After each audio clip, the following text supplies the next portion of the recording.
Olá, gente! Este é o segundo vídeo da série Arte e Cristianismo. Se você não viu o primeiro vídeo, você pode ir na nossa playlist Arte e Cristianismo. O vídeo vai estar aqui na descrição também. E você vai ver que a gente falou sobre cosmovisão, sobre o conceito de dualidade, que tudo que a gente faz, tudo que a gente é, transmite aquilo que está na nossa lente, na nossa forma de ver a vida. E como cristãos, a nossa forma de ver a vida está à luz da Bíblia. Então a arte, tudo que a gente faz vai refletir isso. Eu vou estar chamando aqui o Ian Lessa, que é seminarista do Seminário Batista do Sul. Ele é seminarista pela Primeira Igreja Batista de Araruama. É meu sobrinho também, gente. A gente vai estar aqui falando desse assunto, discorrendo sobre os pontos interessantes, hoje mais especificamente sobre como a gente vai transmitir a arte de uma maneira cristã. E por quê? Como que é isso, arte e criatividade? Vamos falar sobre isso. Mas antes de você, se não é inscrito no canal, se inscreve, marca o sininho para poder ficar atento e receber todas as notificações, todas as novidades. Curta e compartilha.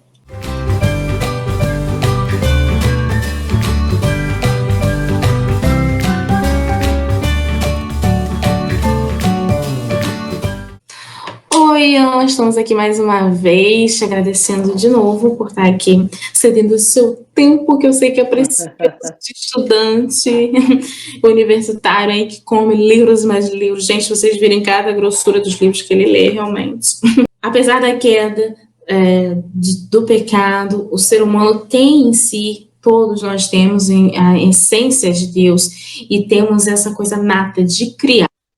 Porque a arte, né, ela está em todos os lugares, música, pintura, dança, até mesmo eu costumo dizer que a oratória é uma arte também, né, a forma de você falar, na composição, na escrita, e tantas formas que eu não sei nem dizer aqui, artesanato, tem tanta coisa, e como em tudo que a gente faz, a gente está transmitindo a cosmovisão cristã, que é isso que a gente já falou no primeiro vídeo, sermos criativos e termos criatividade faz parte da imagem de Deus em nós. Essa frase é muito bacana, eu quero que você discorra mais aí a respeito disso, de arte e criatividade, e por que criar faz parte da nossa essência em Deus. Então, essa parte é fenomenal, como a gente tratou bem no primeiro vídeo, mas é interessante a gente pincelar isso de novo, né? Porque nós temos a imagem de Deus em nós. E essa imagem embaçada foi pela redenção de Cristo desembaçada novamente. Então, criar é parte natural da nossa vida, e ainda mais do cristão. O cristão, ele tem a obrigação de criar, ele tem a obrigação de levar ao mundo a beleza do Criador. A criança, ela já, desde pequenininha, se você der um giz para ela, ela vai rabiscar, ela vai pensar, ela vai imaginar, ela vai fazer conexões. Então isso realmente está na gente, né?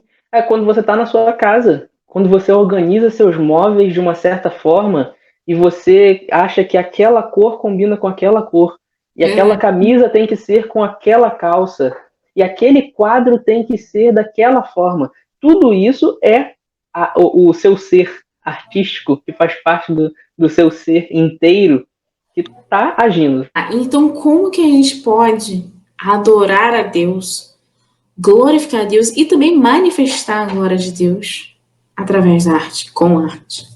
Se Cristo como a gente falou, principalmente lá no primeiro vídeo, se você não viu, corre lá para ver. Se Cristo é Senhor sobre tudo, e como diz lá em Romanos, tudo é por Ele, para Ele, são todas as coisas, glória, pois, a Ele eternamente, amém? Se tudo é para Deus, Deus então pode ser adorado por nós, que somos sua criação, através de todos os aspectos da criação, não apenas dentro da igreja. É dessa forma aí que entra a arte. A arte pode ser, essa é uma frase do Schaeffer, a arte pode ser em si uma doxologia, ou seja, uma forma de adoração. A gente que foi criado, às vezes, nesse meio cristão desde muito pequeno, em tempos mais tradicionais, às vezes a gente é ensinado que falar de Jesus, evangelizar, digamos assim, é você pegar um folheto, né, e ir lá e falar para alguém. E então você está dizendo que, na verdade, a minha arte eu posso estar falando de Deus, falando das verdades cristãs através da minha arte. Porque você pode se conectar com o outro através da arte, porque todos nós temos aquele senso de belo, dentro de nós. Assim como moralmente todos nós temos dentro da gente aquela ideia inata daquilo que é certo e daquilo que é errado, todos nós também temos a ideia daquilo que é belo e daquilo que é feio. Isso a gente pode ver facilmente, por exemplo, se a gente pegar povos isolados, distantes uns dos outros, né? Que nunca tiveram contato, por exemplo, um povo indígena, arborígena do sul da América e um povo lá da Ásia e um povo lá da Oceania, e todos eles têm tanto essa ideia de moral formada, de certo e de errado, e todos eles também vão ter a sua produção artística, porque eles também têm dentro de si a ideia daquilo que é belo e daquilo que é feio. A gente pode alcançar o espírito da outra pessoa, a alma da outra pessoa com a beleza. E como que eu vou fazer isso através da arte? Nós temos uma apreciação natural. Por exemplo, quando você assiste aquele filme que te deixou espantado, você termina aquele filme maravilhado, e você fala, isso é uma obra de arte. Há um aspecto de maravilhamento, de uma apreciação maravilhosa que você tem diante da arte. E com a arte, a gente pode servir ao próximo. E fazendo a boa arte, a gente pode glorificar a Deus na medida em que isso foi o que ele mandou a gente fazer. Quando ele nos criou a imagem e semelhança dele, ele queria que fôssemos, como a gente bem disse também no outro vídeo, espelhos dele. E se ele é criativo, é o mandamento natural dele para o nosso ser que sejamos também criativos. E é bem interessante também a gente ver não apenas como a gente pode glorificar a Deus, obedecendo a Ele, sendo criativos, como também a gente pode servir ao nosso próximo. Tem um exemplo muito legal que eu vi num vídeo, e também falava sobre essa questão da arte, em que se analisou que hospitais completamente brancos e descoloridos, como são a maioria dos hospitais, eles levavam uma carga de tristeza, né? Eles passavam uma ideia pela subjetividade da pessoa de tristeza. Enquanto que foi observado em que hospitais em que quadros foram colocados, cores foram colocadas, aquilo logo trouxe resultados físicos para as pessoas. Às vezes, na arte sacra, a gente acabava tendo muito isso, né? A gente trazia essa coisa que o que tinha que ser religioso é aquilo que é né? O canto gregoriano é o único religioso, que é lindo, mas, tipo, é só ele que é o religioso, aquela música ali, naquela marcação ali, aquele tempo. A gente limitou bem, né? O próprio conceito daquilo que é a arte. E a gente tem, né, uma certa desconfiança em relação à arte hoje. A gente faz um filtro excessivo, digamos assim, né? Filtra por uma cosmovisão afetada, talvez? Assim. Com certeza, né? Muitas vezes por aquela questão dualista que a gente falou, né? Outras vezes também por questões técnicas. Às vezes nós não treinamos os nossos olhos e os nossos ouvidos para apreciar aquilo que é bom e aquilo que é ruim. E também acostumamos, às vezes, os nossos olhos e os nossos ouvidos a ouvir e ver apenas uma coisa. E todos os outros aspectos de beleza a gente exclui como se não fossem aspectos bons também da criação de Deus. Eu acho que o que define a arte como sendo um ato de adoração a Deus é exatamente a minha motivação que me levou a fazer aquela arte. E a forma como eu estou fazendo aquela arte. Porque, por exemplo, quando você pega hoje muito do que a gente vê na arte moderna, claro que com arte moderna a gente está colocando muita coisa dentro de uma caixinha só, em que a gente deveria separar. Mas quando a gente fala de arte moderna, a gente está falando de uma arte em que a ideia de belo, de beleza, foi relativizada. Então, não há mais uma crença de que há o belo e a expressão do belo que faz a arte. Não. Há uma relativização. E a arte agora é usada não como um ato de adoração a Deus, um ato em que realmente glorifica a Deus na medida em que expressa a beleza. Deus é o próprio belo. Então, toda beleza criativa é reflexo do belo. A arte moderna, hoje, ela faz o contrário. Ela inverte tudo isso e ela deturpa o que é o belo e, dessa forma, ela zomba do Criador. Esse é o aspecto... Sim, é o aspecto da arte moderna que a gente tem que levar em conta. E um exemplo claro que a gente tem de como acontece essa deturpação da arte moderna. Claro que aqui a gente faz uma generalização, né? Mas a gente não está querendo dizer que toda a arte moderna é assim. Por exemplo, a arte entre aspas, que o Marcel Duchamp, um pintor e escultor francês, ele vai colocar no museu um vaso, um urinário, não sei como que se fala direito o nome.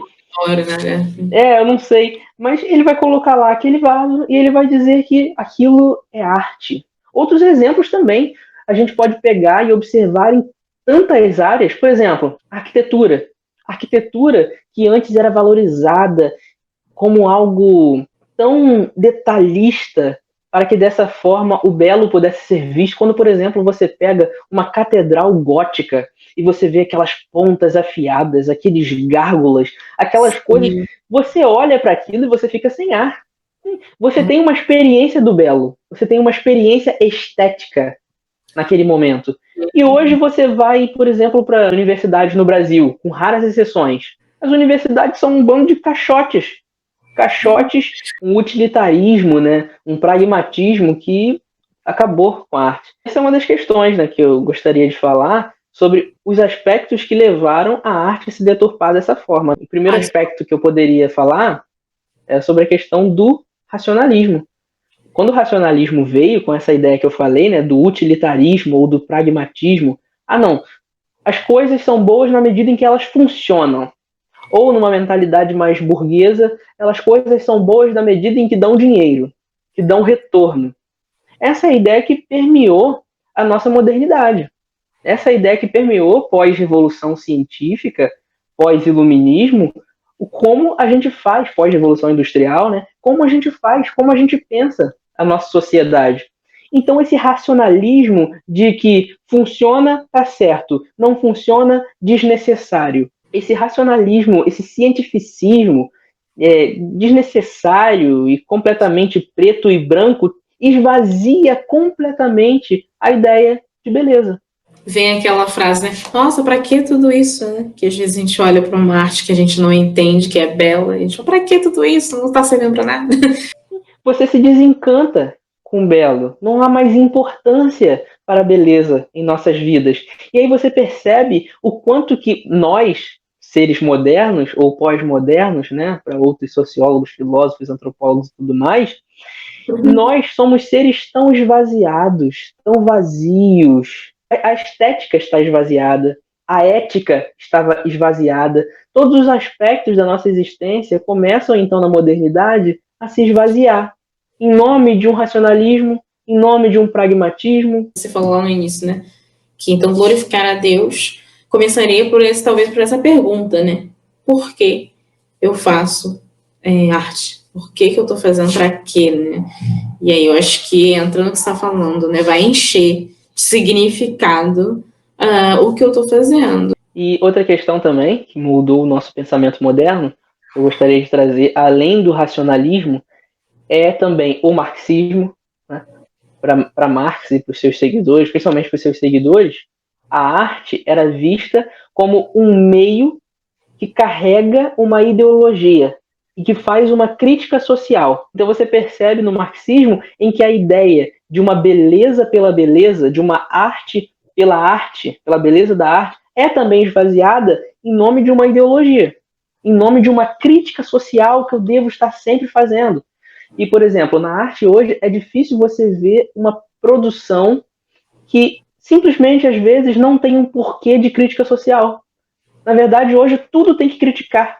Tudo tem que fazer algum apontamento de melhoria. Essa é uma das marcas da nossa modernidade, né? Sempre corrida, sempre criticando, sempre descontente. Né? Nós somos seres descontentes na nossa modernidade. É um excesso de conscientização que faz a gente ficar o tempo todo pensando demais, né?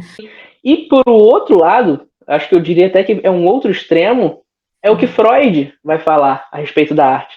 Porque Freud vai tratar a arte como sendo um escape do mundo real. Então eu saio do mundo para adentrar na arte. E lá eu coloco a minha subjetividade, lá eu trabalho e tudo mais. Mas só que a arte, a gente tem que ver que ela deve ser feita também na realidade. Nem tanto para essa crítica social absurda que o marxismo traz, nem tanto para um escape da realidade como o Freud traz. A gente precisa buscar aí uma cosmovisão cristã, e aqui eu posso dizer que eu não tenho essas respostas, mas a gente tem que saber e tem que ter essa vontade de buscar na palavra de Deus, de buscar na tradição cristã. E nós temos muita tradição, né? Embora as pessoas hoje queiram fazer teologia, filosofia do zero, tem uma tradição longa aí que já conta muito daquilo da onde que a gente poderia partir para pensar acerca de todos os aspectos, inclusive da arte. A gente tem que começar a pensar mais, a fazer mais esses estudos, não ficar abraçando ideologias de outros ou cosmovisões de outros, mas usar as lentes das escrituras e falar como eu devo fazer arte. Aí eu acho que entra essa questão do equilíbrio, né? A gente fazer algo belo, mas que a pessoa não simplesmente... Porque hoje a gente tem algumas coisas, né, que são completamente... A gente para pensar, gente, o que é isso? E é importante, né, você ter uma arte que, sim, faça você pensar. Eu acho que a arte, ela tem esse papel, mas de uma forma sempre poética, digamos assim. Acho que seria um pouco isso, né? A gente tem que resgatar os aspectos da beleza. E eu acho que numa sociedade como a nossa, que tudo foi relativizado, eu acho que a igreja deve carregar essa bandeira da beleza. Igual a nossa sociedade, na moral, ela não está corrompida, então que seja a igreja aquela a carregar a bandeira da moralidade. Não do falso moralismo, obviamente, mas de uma moralidade correta. Assim como há falsa beleza, assim também há falsa moralidade. E a gente tem que enxergar isso, e a igreja tem que fazer esse papel de ir ao mundo num ato criativo, demonstrando que o nosso Deus Criador nos ordenou a fazer isso. E com a nossa arte, com a nossa criação, seja ela de qual forma, de arte aqui eu estou falando de tudo, desde arrumar a sua casa de uma certa forma, de um certo aspecto, até mesmo fazer uma escultura bela. Eu estou falando de todos os tipos de arte, de dança, música, seja ela qual for. A gente carregar, então, nesse senso de belo, aquele que é a própria beleza, que é o próprio Deus. E fazendo com isso as pessoas observarem e glorificarem o próprio Deus. Esse é o nosso papel. Outra questão muito interessante da gente pensar é que a arte não começa naquilo que fazemos. A arte não começa naquilo que pensamos. A arte, na verdade, começa em nós. Nós somos a obra de arte de Deus. Na verdade, o próprio mundo é. A mais bela obra de arte começou quando Deus olhou para algo sem forma e vazia, algo sem forma, vazio, e disse: haja luz. A mais bela expressão da arte estava começando naquele momento. E nós, aqui, eu, você, todos vocês que estão ouvindo a gente, todos vocês são uma obra divina. E eu não sei, talvez, se você está manchado pelo pecado, ou se você talvez não esteja glorificando a Deus com a sua vida, mas Ele quer fazer de você uma bela poesia ao mundo. Ele quer fazer de você, e Ele faz de nós, todos nós cristãos, belas poesias e quadros alegres ao mundo. Nós somos a poesia divina. Me lembrou uma música antiga da Aldacélia. Você é um poema de amor que eu escrevi. Você é obra-prima da minha criação. E lembrou alguma coisa que eu ouvi essa semana também. Eu nunca guardo nomes das coisas. Mas alguém falou assim, Deus precisava ter feito as cores, fez a natureza, tá? Era tudo um caos. Ele poderia simplesmente ter feito tudo, mas sem tanta diversidade, sem tanta beleza. Mas ele fez, não precisava cada flor ter um jeito, cada fruta ter um sabor. Por que a gente, quando reproduz a arte, a gente às vezes é tão fechado em caixinhas, né, que outras pessoas nos impõem, ou a gente, né, acaba se impondo porque a gente acha que tem que ser daquele jeito, porque é daquele jeito que funciona, né? Eu acho que todos nós, como poesias divinas, né, ao mundo, e como aqueles que fazem arte ao mundo, nós devemos pensar e sermos criativos na nossa forma. E refletir isso, leve essa pergunta para você que está ouvindo a gente, leve essa pergunta para você: como eu posso ser arte divina?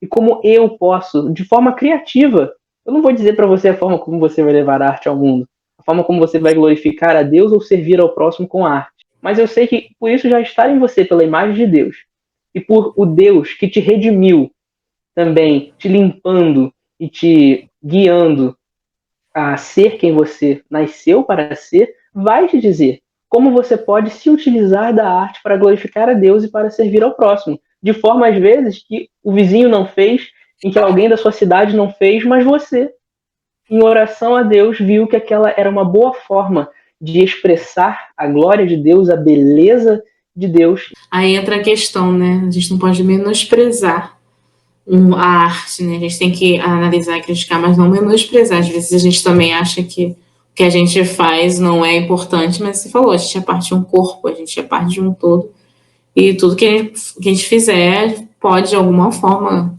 sim, naquele nicho específico, tem alguém precisando de uma forma de manifestação de arte ou de vida, de testemunho, que só você pode dar. A gente pode avaliar o que é boa arte e o que é uma má arte, obviamente, né? O que é uma arte ruim. Mas a gente tem que ver que as multiformes expressões das artes, nessa diversidade, somente glorificam ainda mais o Deus, que é o Deus de toda a diversidade. Então, gente, a gente vai encerrar essa segunda parte. Se deixar, a gente fica falando. E vamos para a parte final. A gente vai entrar mais na questão da música, que é algo que eu acho que todo mundo consome. E você sabe, né? Eu sou a Pris Vieira. Temos várias canções aí que você pode estar acessando no nosso canal. Se inscreva, comente, compartilha. E não perde o vídeo 3. Até mais.